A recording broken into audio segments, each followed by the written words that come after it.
Nagkasundo ang Commission on Elections, GMA Network at ibang media organizations sa pagdaraos ng serye ng mga debate para sa mga tatakbong presidente at vice-presidente sa eleksyon.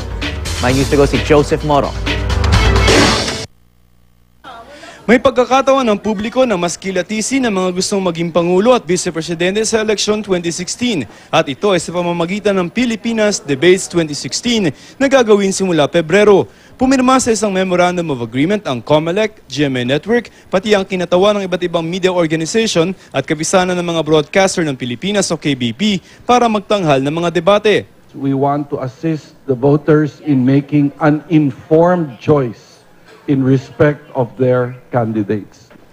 Ang unang debate ay gagawin sa Mindanao sa February 21 sa Capital University sa Cagayan de Oro at pangungunahan ito ng GMA Network Incorporated at Philippine Daily Inquirer.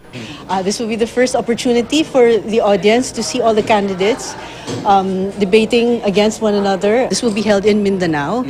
It's a chance for the candidates to meet with the people directly and hear questions from them. So they should come. Kami din sa Inquirer, we're excited to co-host this first debate. So because this is a good venue for our voters to scrutinize the qualifications of our candidates so they can make enlightened choices in May. 1992 pa huling nagkaroon ng presidential debates at aminado ang COMELEC na hindi nila mapupwersa ang mga kandidato na umaten sa mga debateng ito. Pero may gagawin daw sila sa mga kandidatong hindi magpapakita.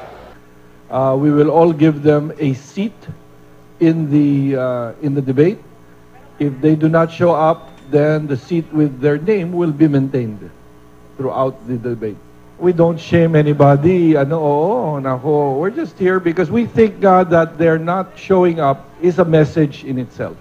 March 20 ang ikalawang debate sa Cebu, April 24 ang ikatlong presidential debate sa isang probinsya sa Luzon. Meron ding vice presidential debate at gagawin ito sa Metro Manila sa April 10. Hindi pa masabi ng COMELEC sa ngayon kung ilang mga presidential candidates ang sasalang sa mga debate dahil may ilang kandidatong may nakabinbin pang disqualification case. 6 naman ang inanunsyo ng COMELEC noon na makakatakbo sa pagka-vice-presidente.